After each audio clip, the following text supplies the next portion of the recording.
Good morning. It is Tuesday, March 10th, 2020. You're watching the Daily Mix TV. Hi, my name is Sean Patrick Hillman, and yes, this morning, Rock and Rawhide's spokesdog, Rolo, is lingering in the background, so I apologize if he's a distraction.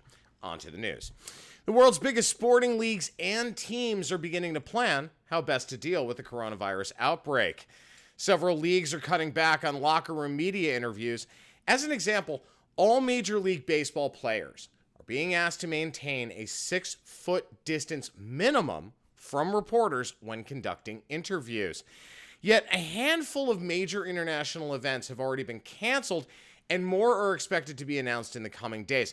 There is a lot of things going on related to coronavirus, and unfortunately, the amount of misinformation that's out there is creating a lot more problems. So I'll get back to that in a second. Here are the latest updates and developments around COVID-19 or coronavirus and what's going on. So yesterday, the U.S. stock market took a major nosedive in its biggest single-day loss in history, shedding over 7%. This morning, though, and I talked about this yesterday, the market has rallied back. It opened up over 700 points. We are going to see nothing but a roller coaster ride for the foreseeable future, folks. Do not panic. That is the single worst thing you can do as an investor, whether you're an institutional investor, whether, you throw money into long-term investments in the stock market, those kinds of things. The worst thing you can do is have a knee-jerk reaction and pull out of the market. Right now, we need stability, not panic. So just focus on the news and what's going on with respect to the positive side that, they're developing a vaccine. Cities are taking as best steps as they can to contain this. Even countries like Italy, and we'll get into that in a second. When you look at what's going on, this is completely unprecedented. We have never seen this kind of global effort in order to stop an infection of virus. So just keep that in mind as you go through your day. There are a lot of contingency plans with respect to medical professions. When you look at hospitals, when you look at health clinics, those kinds of things, they are doing everything that they can to help. And right now, we've got a very small density of population that are infected. So it's going to take a little time to get through this, but we need to keep our heads cool. Now, other developments. Italy has completely shuttered its borders and locked down the country in an unprecedented move to stop the spread of coronavirus in their country. They are the single most infected in Europe right now. I spoke to a few friends in Milano. My mother spoke to her friend Robbie in Milano, and she said basically it's like a ghost town. It looks like a nuclear bomb went off. That's how empty the streets are. So, unfortunately, we're going to see a lot of that, but things will begin to get better. Again, we just got to keep our heads on. All St. Patrick's Day parade celebrations in Ireland and in Boston have been canceled as a way to prevent further spread of coronavirus. However, and you just can't make this shit up, New York City's mayor, Bill de Blasio, has stated that the parade will still go on as of right now, meaning he's leaving the door open to canceling it based on, quote, minute-by-minute changes related to the spread of COVID-19. And I'll get back to this in a second. Coachella is postponed until October. The boxing fight between unified junior welterweight world titleist Jose Ramirez and mandatory challenger Victor Pastol was rescheduled until May. Cristiano Ronaldo's Italian soccer team defeated Inter Milan 2-0 on the weekend, but all future Italian soccer matches are set to be played in front of empty stadiums for the time being. And they're not the only ones. There are a lot of other teams and sporting events that are literally going to pull the plug on having any attendees. They're just going to play and televise and broadcast and stream and go from there. Also, Wheel of Fortune and Jeopardy will no longer be filmed in front of a live studio audience. They're very worried that contestants and certainly the show's talent will end up getting infected. Japan's Grand Sumo tournament was held behind doors for the first time since 1945, with ticket losses estimated around $10 million. The airline industry is set to lose over $100 billion if this outbreak continues much longer. Now, as we all know, South by Southwest was canceled. What most people don't know is that it had serious collateral damage to the company and its brand. It wasn't South by Southwest that called off the event. I'm told they were actually going to still go through with it. It was the city of Austin and their mayor declaring a disaster that forced organizers into cancellation. As a result, South by Southwest had to lay off a third of their staff yesterday. Folks, regardless of whether you think people are overreacting or not, it is better to be safe than sorry, for it will be too late if we don't take precautions now. I understand the frustrations and anxiety around this. It is very, very hard. But there are billions of people on this planet who could get very sick if we don't take the necessary steps to at least attempt to contain this virus while a vaccine is being developed. Now, let's talk about New York for a second. I talked about this briefly before. Sadly, Mayor Bill de Blasio has decided to not close the schools, and he's allowing the St. Patrick's Day parade to continue despite calls for both to be shut down. Other municipalities like Boston have canceled their St. Patrick's Day celebrations to help stop the further spread of this virus. The same for schools in many municipalities. When they shutter for a few days while the facilities are disinfected and the children are checked to make sure they are not carriers, then they'll be let back into school. This makes way more sense, and our mayor is only becoming part of the problem, something every New Yorker knows. Now, interestingly enough, Governor Andrew Cuomo, the governor of the state of New York, yesterday came out and said, look, I'm tired of price gouging. I'm tired of seeing this. I'm tired of hearing about it. So I'm doing something about it. He is actually having prisoners in upstate New York create sanitizer. Believe it or not, the state of New York is developing its own hand sanitizer brand. As you can see on the screen, prisoners are making this. They're going to have thousands of gallons in the very near future. They're going to distribute to hospitals and health clinics and so on and so forth. So I have to give kudos to Cuomo for that. I think it's a very smart move. It certainly shows he cares about his constituents. Lately he's been in a very weird place in terms of the political divide and what he's pushing and pulling, those kinds of things. So to see this is actually a good step in the right direction. All right, let's pivot off of coronavirus. My only advice to you, and the last thing I'll say about this today, you guys need to calm down. Yes, everybody is panicking for all of the wrong reasons, okay? You're reading information that isn't verified on the internet. Your best friend's mother's sister's brother shared something on Facebook and freaked everybody out. Folks, that is not the way to tackle this. CDC, Centers for Disease Control, and the World Health Organization. Go to their websites, look at the facts. Stop believing the hype.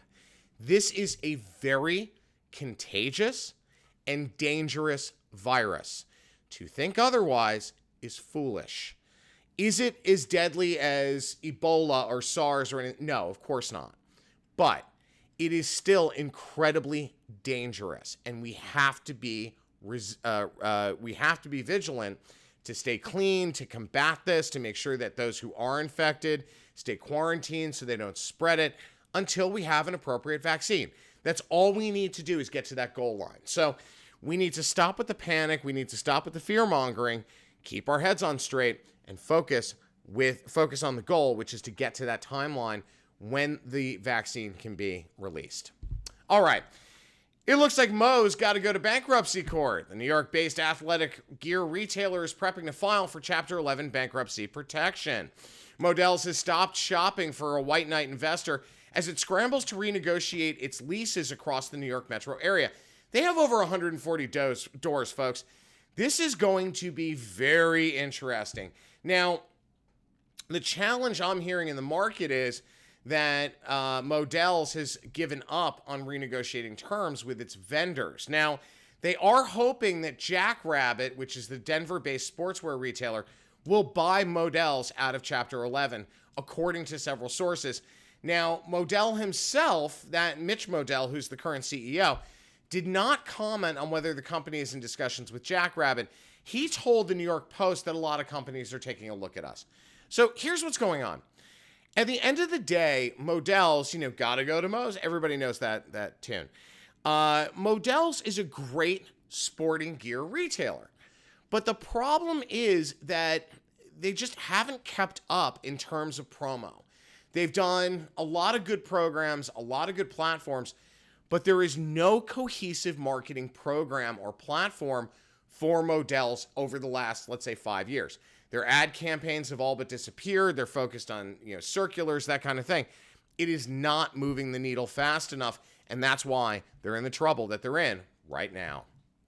Walgreens is headed west, growing its partnership with Postmates to bring on-demand delivery from its stores in New York to 13 new cities, primarily on the West Coast. So that expansion is going to include LA, San Diego, San Francisco, Phoenix, Las Vegas, Portland, Washington, D.C., Chicago, Atlanta, Charlotte, Miami, Fort Lauderdale, and Houston. So that is a big expansion for this program. It does follow a successful pilot of the offering in New York City and Brooklyn that did launch back in October. Now, through Postmates, shoppers can order health and wellness and convenience products as well as certain over-the-counter medications delivered on demand. Postmates is also promoting the expansion by offering one-time free delivery with promo code Walgreens on Postmates.com or in their mobile app. For Walgreens, this is a very smart move. It differentiates them from CVS in a lot of ways. It certainly looks at what's going on from a trend perspective in business and marketing. So for Walgreens, for once, this is actually, I'm really happy to see this. I'm not a big fan of Postmates. I'm not a big fan of third-party delivery. But given the situation and what Walgreens is trying to achieve, this is actually a very smart path for them. So I'm going to be curious to see what the results on this one actually is. Burlington Stores is getting out of the e-commerce business.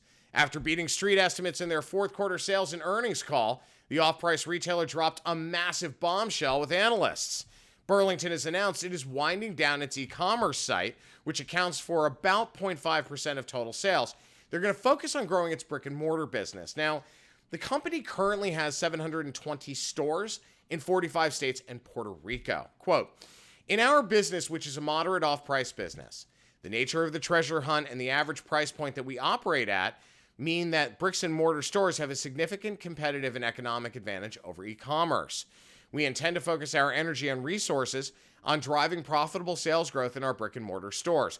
We will also continue to aggressively expand and upgrade this store network through our new store opening and remodel programs." And that's Michael O'Sullivan, who's the CEO of Burlington Stores. He told that to analysts yesterday. Now, what I find interesting about this, when you look at the off-price sector, so you look at TJ Maxx, you look at Marshalls, you look at Burlington, there are a handful of them.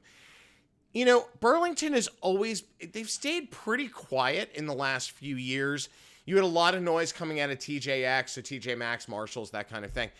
When you look at Burlington's business and you look at sort of their notion of a moderate off-price retailer, when you go in, it literally is a free-for-all. And of course, that depends on the market you're in. If you go to the store in New York City on 6th Avenue, it's an absolute disaster.